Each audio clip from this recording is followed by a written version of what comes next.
we review, discuss, and reimagine popular movie lists objectively. We're your hosts. I'm Jeri. And I'm Brad. And in this two-part episode, we'll be going over Jeri's number 2 and my number 1. And that would be the original Star Wars trilogy. Star Wars A New Hope came out in 1977. Star Wars The Empire Strikes Back came out in 1980. And Star Wars Return of the Jedi came out in 1983. A New Hope is directed by George Lucas. Irvin Kershner directed Empire Strikes Back, and Richard Marquand directed Return of the Jedi.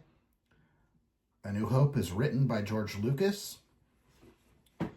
The Empire Strikes Back is written by Lawrence Kasdan, as well as he also wrote Return of the Jedi.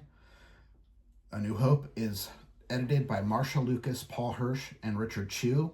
Empire is edited by Paul Hirsch. And Return of the Jedi is edited by Sean Barton, Marsha Lucas, and Dwayne Dunham.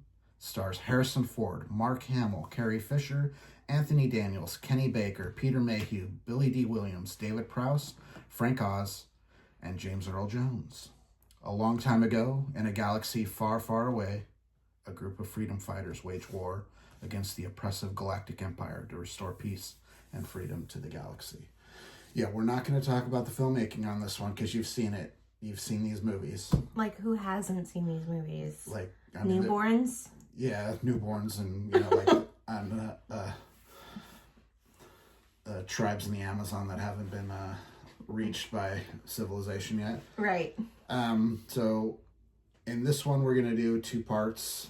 In the first part, Jeri's going to discuss her journey in life with the Star Wars movies, and then in the second half of this, I will do the same. All right. So tell us about your life with Star Wars. A long, long time ago. No. Okay. So with A New Hope, that movie came out in 77. Mm-hmm. So I was 2. So I couldn't honestly tell you when I first saw A New Hope, because I know I didn't see it in the theater, and I don't really know when I think I might have saw Empire first, because I'll tell you that in a second. So A New Hope, is I don't remember too much about it as a young person watching it. Like I said, I don't remember when I first watched it. You might have seen it like on HBO. Something, but Empire Strikes Back, I did see on HBO. So my dad had something called a scrambler, which kind of gave you these pay channels for free. Yeah, and so cable used to come analog. Yes. So it came over a wire, and a scrambler would allow you to steal the signal. Yeah, my dad was all about that. So we had Showtime, HBO, Cinemax. We had like everything. Supertime. Supertime. You don't remember Supertime? That was like HBO before HBO and Showtime. That was a great cable Okay, I don't channel. remember that. Anyway, so I had Showtime and HBO, and when Empire came out on HBO, it came out on Showtime as well.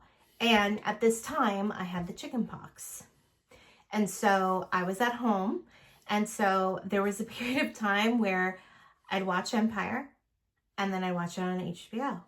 Then I'd watch it on Showtime. Then I'd watch it on HBO. Like, I watched it all day for like 3-4 days straight. And I love you. I love you too. Oh, I know. Oh, I messed it up. Do it again. I'll cut it out. I love you. I know. So that's when I watched it over and over again when I had the chicken pox, and then it just became a thing, And then I do remember Return of the Jedi. I remember going to the theater with my dad. We went and saw it in Tahoe at the Brockway Theater. Which one is that? It's in Kings Beach. Okay. So went there with my dad. I don't remember a lot about the movie from that time, but I do remember seeing Jabba's palace and R2 and 3PO walking towards it. Mm-hmm. I remember that, being in the theater and remember seeing that. So this movie pretty much told me which type of guy I like, because I was in love with Han Solo. I'm not a Han Solo. But when I was a kid, like Han Solo was like, he was tough and he was like a bad boy. I guess girls have this thing with bad boys when they're younger, I guess. Because you think you can fix them. Yeah, probably. But he was pretty cool. I loved the droids when I was growing up too. And Luke Skywalker, of course, he's the hero of our story, right? But the biggest influence on me at that time was Princess Leia. Princess Leia, again, not a damsel. She did need to be rescued. Yes, she is. And I'm not saying that, I wanted hair like that or anything like that. I wanted to be just like her, independent, knew what she wants, told people what she wants, didn't give a F, and was like, look, I got a job to do. I got to help save this galaxy from Darth Vader, and like, you're either with me or you're not. So let's just get this done. She really epitomized being a woman. Like, you didn't see that on screen until this movie. You really didn't. Not a lot. Not really. You might have saw it with what's her face, Ripley, in Alien. I think that came out already. Star Wars came out before Alien. Oh, interesting. Well, she was really the only one I saw at that time, and really had a big influence on me on what it meant to be a woman. And Carrie Fisher played her just... Carrie Fisher was Princess Leia. She was Princess Leia. She really was. There's a lot of parts that could be recast. That would be one of the hardest ones. It would really be hard. It's really hard to separate the person and the character in a lot of aspects. Yeah. Like, she brought so much of herself to that part. Yeah. Yeah. Like I said, I watched these movies over and over again. It wasn't the typical movie girls my age were watching. I used to play with my friend down the street, Kevin, and he had a freaking Millennial Falcon, like the big one, and I used to play all the time with him and play with Star Wars action figures, and it's been a big influence on my life. And then I met Brad. And I had always been a fan of Star Wars. And then Brad is like, 20-fold, right? And, I love that about him. I wouldn't change a thing about his fandom about Star Wars, because it really is really ingrained in who he is. And I remember talking to him. I want to say we were dating still. I can't remember. But he was telling me about the philosophy of Yoda, and that's how he wants to live his life by, like when you really listen to what Yoda says in Empire. And I'm like, wow, yeah, that makes sense, and it's just, I think too, the influence that these movies have had on our society as people, as human beings, no matter where you are in the world, is huge. Everybody knows these movies. Everybody knows who Luke Skywalker is, and Han Solo, and Princess Leia. Like, everybody knows. Yeah, and like, it's... Star Wars Celebration is not only held in the United States, it's been held in England, it's been held in Germany. Mm-hmm. They're going back to Japan this year. It's huge. It's bigger than... Like, it's hard to explain how big it is to people, like, who just weren't there. Yeah. Like, that's the one thing, like, I always look back and, like, I was born at the best time in history. Yeah. Like, literally, like, I got to be a kid with, my formative years when these movies were coming out. Yeah. That's freaking amazing. That's huge. Yeah, it's really been like, it's just it's so ingrained in our culture that I don't think any other movie has done that. Like, it's just a part of how all of us are. It's just, and then, we use it to compare things to, right? Other films. We compare other sci-fi films to it. And does it make that Star Wars grade? And everything to the music, which... Yeah, we don't even, mention John Williams here. George Lucas will say there is no Star Wars without John Williams. That is so true. It's so true.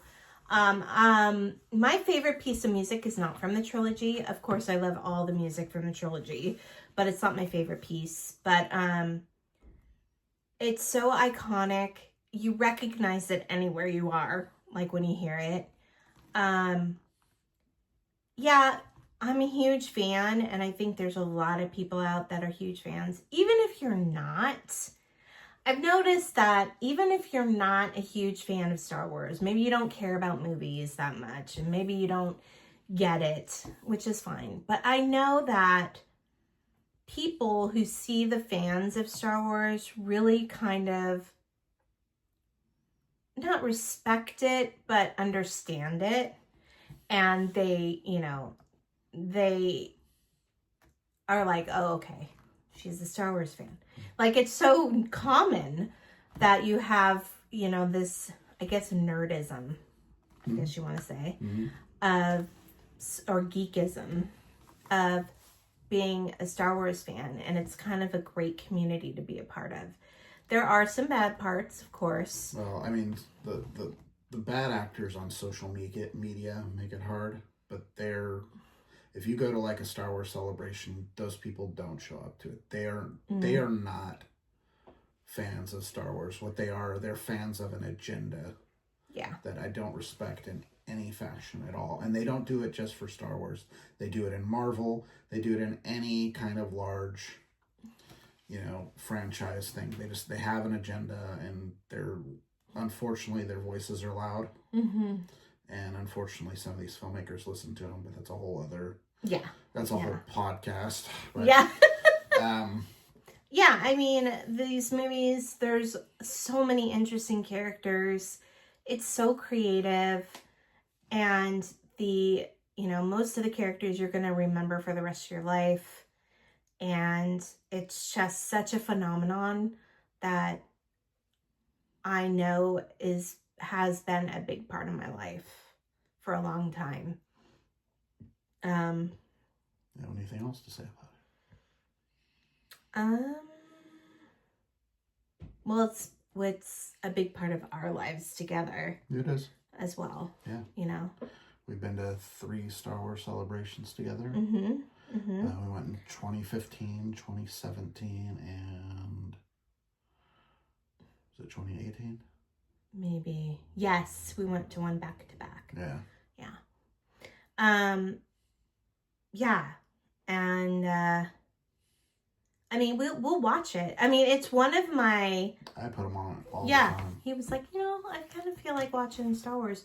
Or for me, it's like a comfort food. So when I feel sick or something, or I'm at home sick, I'll put it on just to have to nap to and listen to and watch and stuff. So yeah, it's a big part of my life. I mean, there's so many things out there that talk about these movies, so you don't need us to tell you what kind of movie this is, but just to kind of tell you our personal story of it.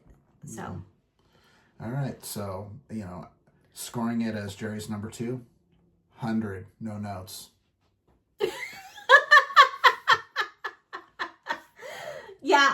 Yes. You can score it on the next one. So okay. This is part 1 of our 2 parts. So in the next one, I'll be discussing my journey as a Star Wars fan as well. Yeah, we'd love to hear from you. If you're a woman and you grew up with Star Wars, you're Gen X like us, and want to talk about your experience with it, please do so in the comments or contact us directly at ratingthelist@gmail.com. But I think that's it for now. I'm Jeri. I'm Brad. May the force be with you. We'll see you next time. Bye. Bye.